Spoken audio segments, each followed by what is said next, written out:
lovely to be invited to do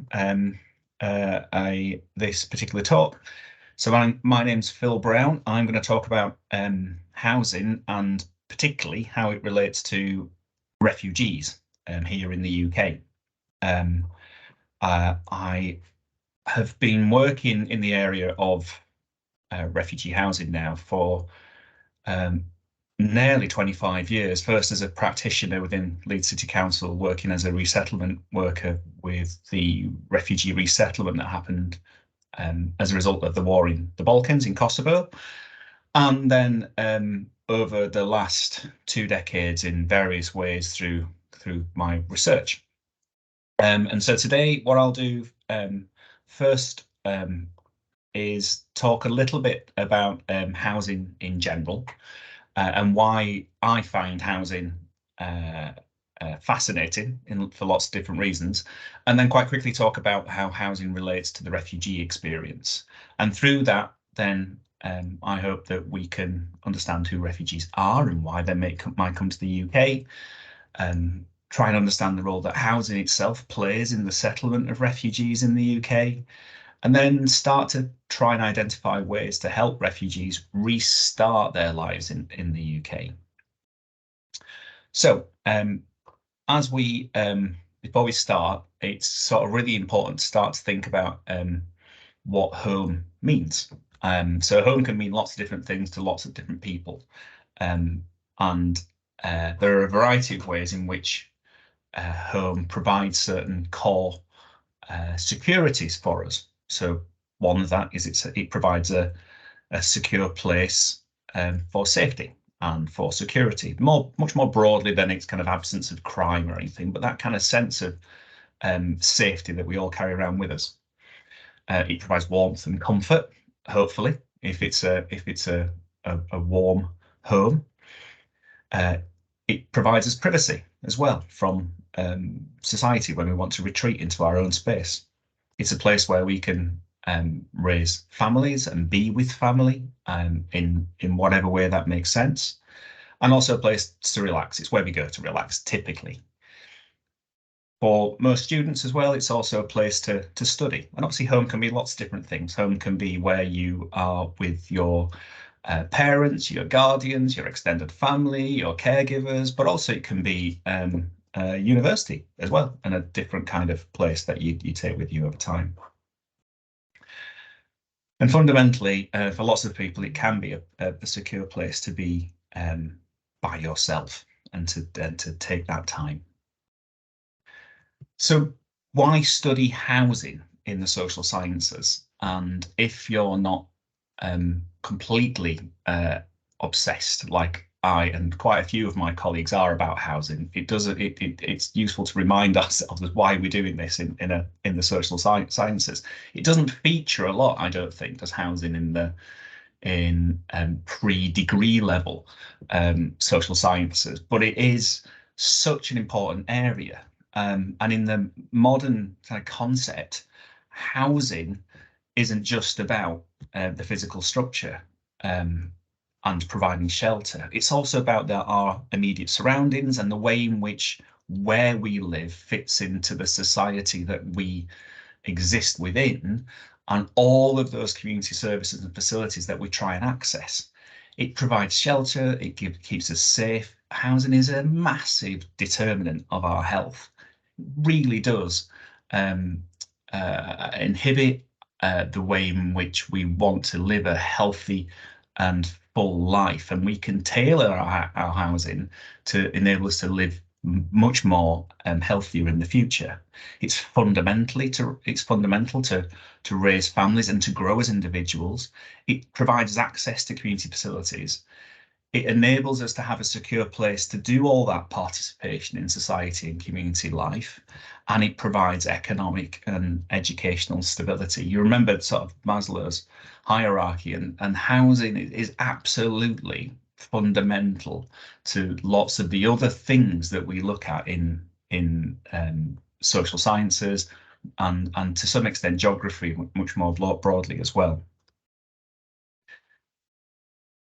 There's been a long history of academic approaches to the meaning of home and home is widely seen as a hub of complex relationships, both familial relationships and relationships with others, and as diverse and as variety of as those are. And it's often the meaning, the medium through which society is structured as well. Lots of the things that we take for granted can be tapered back to where we live and how we live, whether that's participation in democracy, whether that's how we get to work, whether that's the kinds of rights that we have, where we live, how we live, is fundamentally seen through the lens of home. And here's a quote from Saunders and Williams, which is quite old now, but it's just one of very many that describe the importance of home. It says that our focus on the home, rather than the dwelling itself, opens up a range of crucial and related issues concerning, for example, household structures, relationships, gender relations, questions of status, privacy, autonomy, and so on. So why are we studying housing now? Housing studies is a sub-discipline of sociology, arguably, but it kind of floats around in some of the social sciences, and we have lots of people that come from psychology, from geography, from economics, from architecture to look at housing studies as a specific area. And I would argue there's probably never been a more important time to look at housing studies and for students to take housing as an area forward. So that's thinking about who might need different kinds of housing. How do different societies approach housing need? What are the obstacles to meeting housing need? And then also thinking about how to meet changing housing needs as we move through time. Our needs around the kind of spaces that we need change. So we have to be not just planning for now, we have to be planning for 25, 30, 40, 50 years in the future, because we'll start to change how society wants to be housed, needs to be housed, as we become a more populous society. As around half the population now live in urban centres, space becomes at a premium. We have to start to think about how the kind of sacrifices we have to make, to make housing for the future. And that's all about strategically planning for individual, local and national levels. And then fundamentally, what happens if housing isn't provided? What are the other things that happen then about rights, about access to democracy, about civil disturbances and so on? So the things that you can look at by considering housing are vast. But what happens if you don't have a home? And that's where I'm coming to today to talk about these people that most people come to recognise in a certain way, because the media has been so omnipresent thinking about refugees, and that's what I'm going to focus on today as quickly as I possibly can. So housing is really closely related to refugee resettlement, but it's often not at all well understood, not in comparison to other issues like refugees' access to welfare, the ability to learn languages, that nebulous concept of integration, or the way in which refugees may have experienced some degree of trauma as a result of their pre-exile and indeed post-exile experiences. And I think since the unfortunate events in 2021 in Afghanistan, and with the continuing events in Ukraine, once again the issue of refugee migration has come to the forefront in people's minds.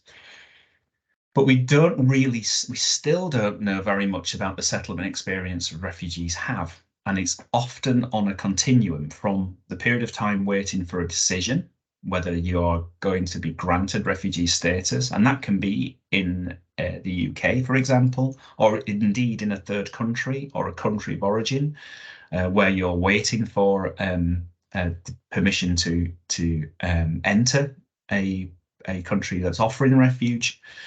Or indeed it can be around waiting for a decision on an asylum claim. And I won't get into the details between the differences between an asylum seeker and a refugee too much today. But today we're looking particularly at people who are received a decision on their refugee status. And over the last 25 years, the provision of housing has been at the absolute centre of the UK's approach to the refugee system, and how people who are seeking asylum are managed through that process, and then how people who become refugees are geographically managed within the UK, and as is the case of the Afghan refugees that have been arriving after 21, and obviously the Ukrainian people from Ukraine that have been arriving through different approaches to offering refuge there, and that's going to continue into the future. So, who is a refugee? We didn't necessarily have a definition for who is a refugee until after the events of World War II. And the UN Convention for refugee was agreed upon and signed up to many countries, and they agreed this definition. Owing to a well-founded fear of being persecuted for reasons of race, religion, nationality, membership of a particular social group, or political opinion, is outside the country of his nationality and is unable, or owing to such fear, is unwilling to avail himself of the protection of that country, or who, not having a nationality and being outside the country of his former habitual residence, as a result of such events, is unable, or owing to such fear, is unwilling to return to it. We can see that's a very clear definition of its time, but that's the definition where most countries are assessing who meets the definition and warrants this thing called refugee status. And there's lots of material out there. I would advise people go and look at the material from the United Nations High Commissioner for Refugees to understand the development of this convention, but also the ways in which it's been challenged, particularly by Western governments at the minute, as a way in which to further control migration flows into a country. And that's happening as we speak within a UK context as well. Here we just have some numbers which give you a sense of the scale of forced migration across the country, across the world, and it's incredibly difficult to provide an accurate number for refugees in any nation or region. It's brought with all kinds of challenges, some of which are practical, some of which are conceptual, some are linked to the subjectivity and temporality of the refugee experience. But in terms of framing the size of the refugee population, I think that's really important. And according to the United Nations High Commissioner for Refugees, there are around about 103 million people forcibly displaced across the world as of mid-2022, and around 30 million of those were refugees. Many, the vast majority of people are more likely to be accommodated, live near or adjacent to the country which they're seeking exile from. And those countries are often, typically, socioeconomically fragile themselves, but they are the ones that are providing the vast majority of humanitarian assistance to those in exile. So Turkey tends to host the largest number of refugees, around 3.5 million people. Colombia tends to be second with around 2.5 million people, and that includes other people in need of international protection as well. And at the end of 2021, as we see here, an estimated 36.5 million people were forcibly displaced, were actually children. So a significant number, around about 40% of the people who are forcibly displaced are below 18 years of age. In terms of the UK, between the 1st of January 2010 and the end of 2021, around 31,000 refugees were resettled in the UK, as far as we know, under 6 different resettlement schemes. And according to the UNHCR analysis, and this is incredibly difficult to provide detailed statistics on because we don't collect this data, the UNHCR estimated that in the UK we had 135 136,000 individuals who have been granted refugee status. So just think about that in terms of the proportions that are hosted in different countries across the world. It's an incredibly small number that the UK has hosted over that time. In 2021, there's around about 9 asylum applications for every 10,000 people living in the UK, which is lower than the EU average of 14 for every 10,000. So we aren't providing accommodation for as many asylum seekers as many of our European counterparts are. So the UK is sort of lagging behind many states in that regard. But data collection is definitely one of those things that needs to improve in the UK for us to understand the scale of what we're doing and also what we need to do more of potentially. What I'm going to talk about now for the next quarter of an hour really is a study that we've been undertaking for the last 3 years. So this is a study that's funded by the a European Union funding programme in partnership with lots of different actors. And we've tried to fill some of the gaps around what we know about refugee housing. So what we don't know and what we've tried to help find out is how in what way do the impacts around housing manifest in the lives of refugees. What are the sort of pathways refugees take through the housing system? How pathways might differ depending on the kind of route into the UK that you have, and also trying to understand what I call the operating environment that exists for housing and many other different actors.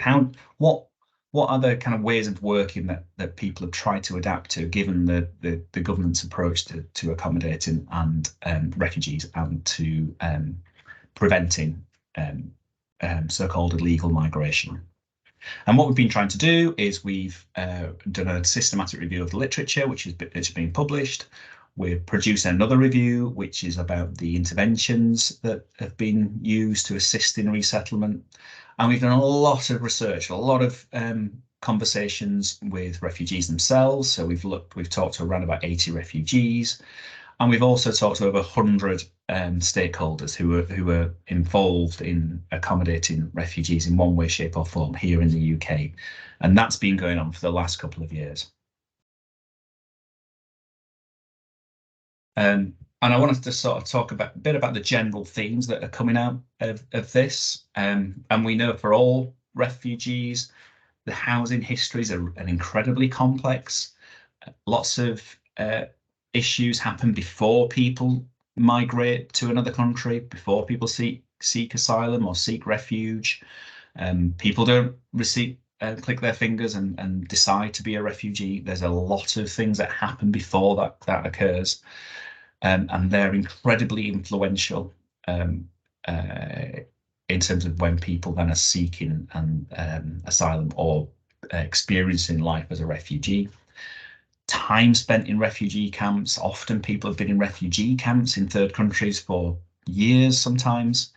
And often people have been in bonded labour, so experienced modern slavery before they've been able to be recognised as a refugee here in the UK. And that's incredibly important, as is experience during the asylum system, which can often create homelessness and precarious housing circumstances for individuals. In terms of people who are resettled through a resettled programme, we know that settlement in the UK is often just one part of a really lengthy ordeal, often experienced in their home or third country.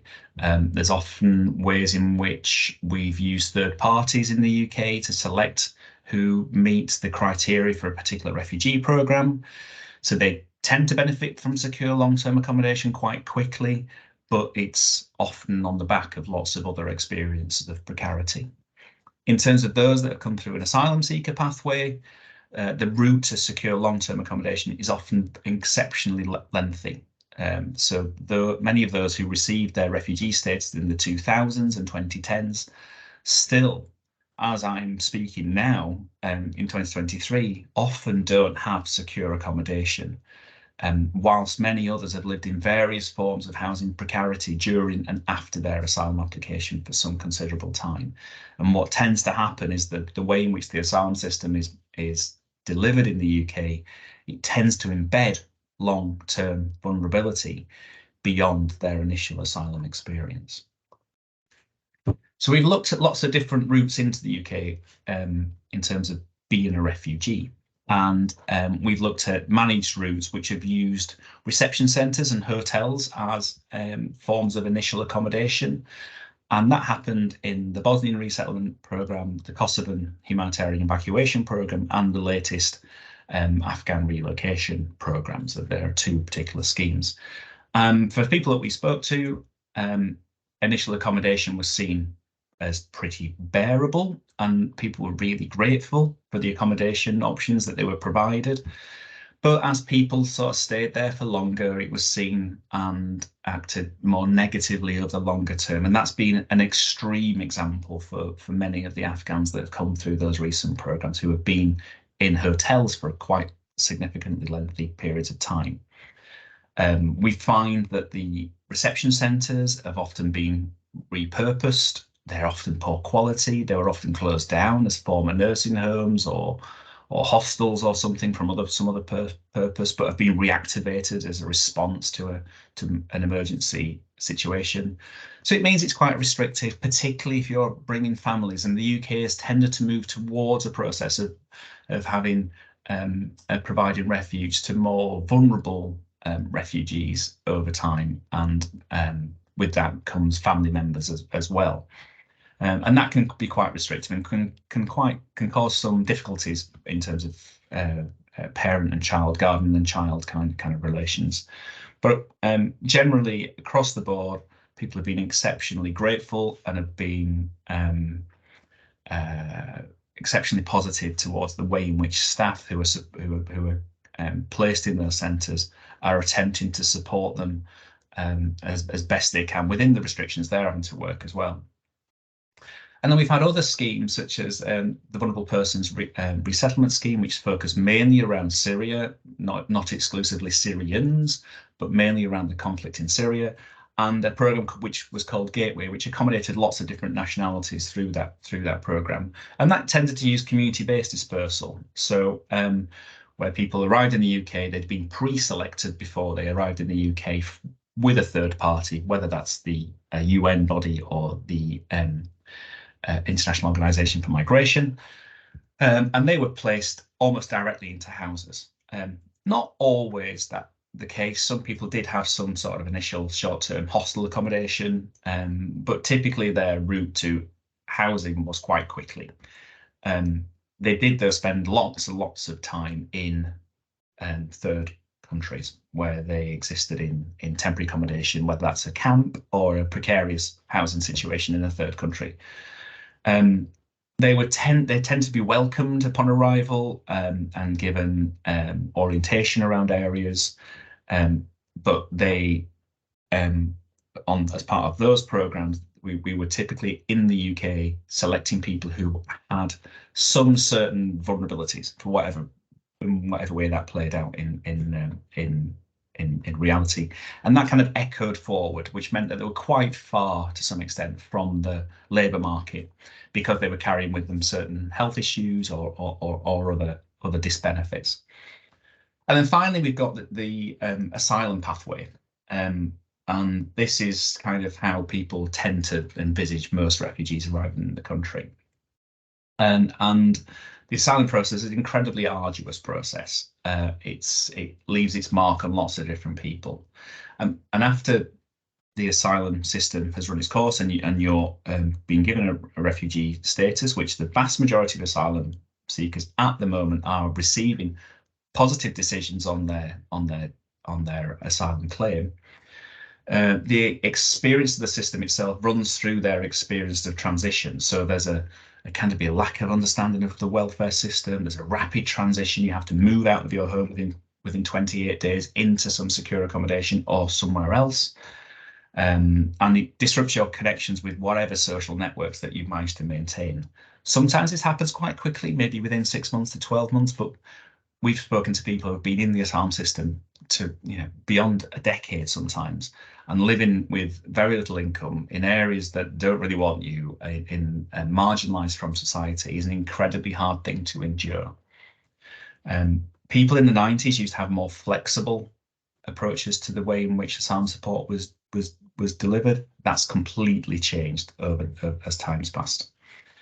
So what tends to happen is that there's a confusing and often chaotic move from the asylum system to refugee status, which often precipitates a move into temporary and often precarious accommodation, which can last for years.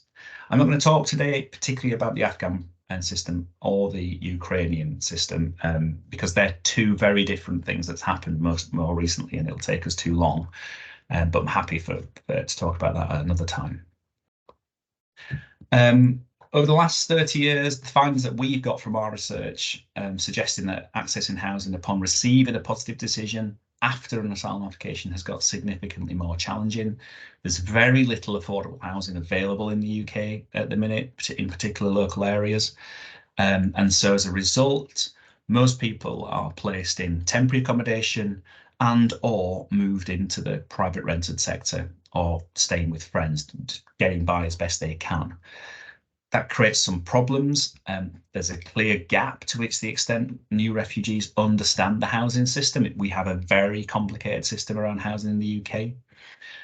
We are seeing the presence of discrimination against people in receipt of welfare and people who are suspicious in some way. Landlords have to make sure they're adhering to a policy called the right to rent, which places an onus on landlords to ask for identification, and that means that landlords are becoming risk averse and requesting large sums for bonds, often 6 months rent up front. And asylum seekers are widely regarded as amongst the most financially insecure group of people in the UK. So coming up with those bonds are almost impossible for people, which pushes people into more insecurity. This stage of people's life is often described as a nightmare. This is one of our participants that we spoke to, who's an asylum seeker, a former asylum seeker who came through the asylum system in the 2010s. And people are looking back when we've spoken to them and talking about just how vulnerable they were at that moment in time. And another person that we spoke to came a little bit earlier in 2000s, said that when you're desperate and scared, you'll take anything. So we found people accepting an accommodation that which, all things being equal, they possibly wouldn't have accepted.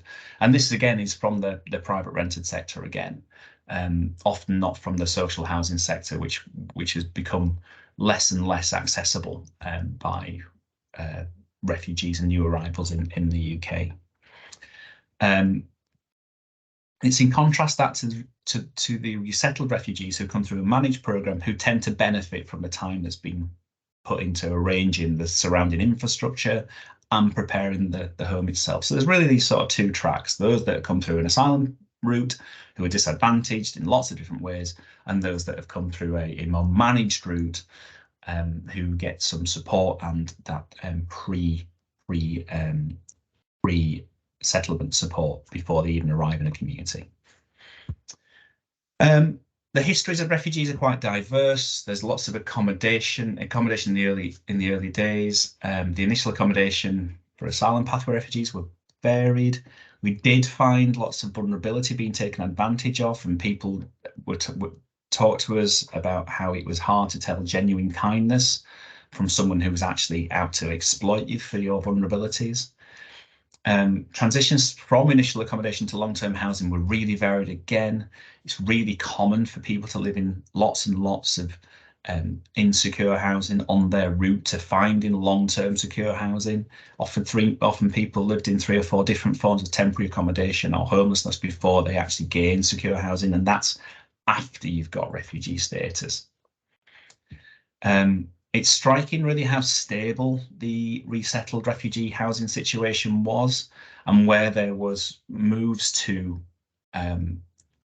different homes, that was towards added security of tenure. So those are those people that have come through a more managed programme.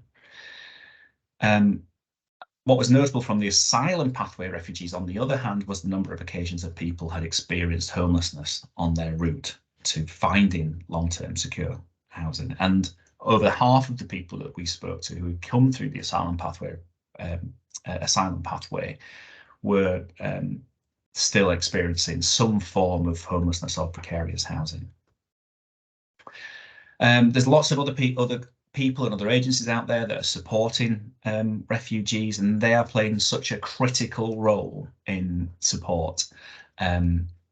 They are largely workers these days from the voluntary and community sector, with workers from the public sector doing what they can within austere budgets to support. Friends and families, though, and community members more widely are playing an absolutely fundamental, invaluable and instrumental role in trying to help people secure housing in a system that is very complex and is where the decks are stacked against refugees. One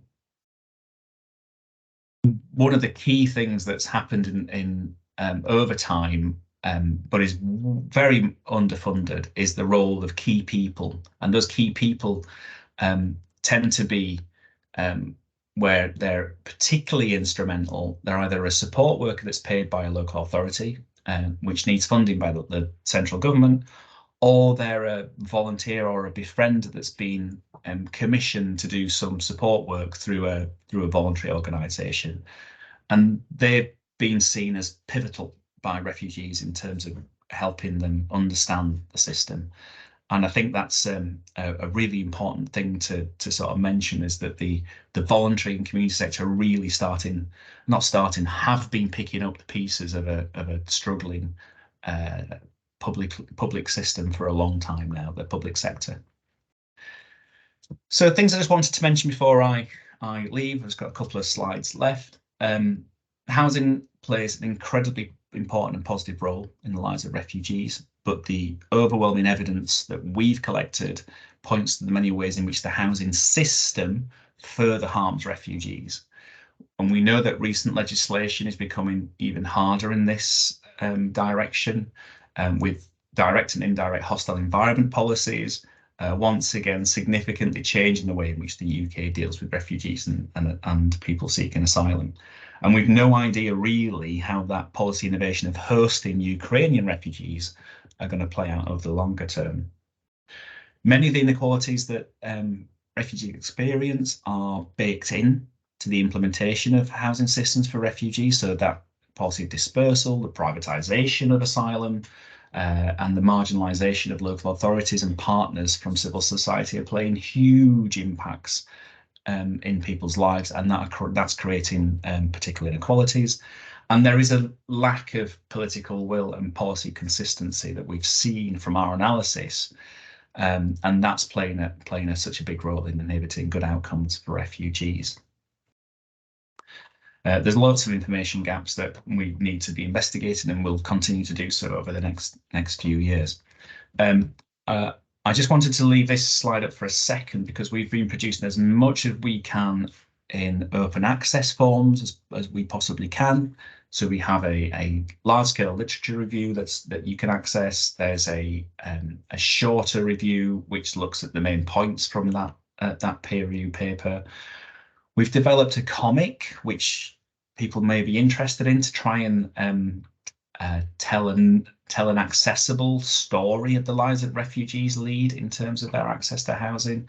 And that's called Transitions, a story of refugee lives. That's absolutely free to access digitally. We have hard copies, and we're happy to send those out to anybody that wants to read it. We have a policy briefing that we've produced. We also have 2 more policy briefings that we are currently working on. There's an interactive documentary which I would encourage you to have a look at. It's quite a nice way of navigating around some stories. There are videos available on Vimeo as well that tell the story of the refugee experience, and we'll have a book emerging in the next few months that boil some of this down. Okay, that's everything for me. Thank you for listening.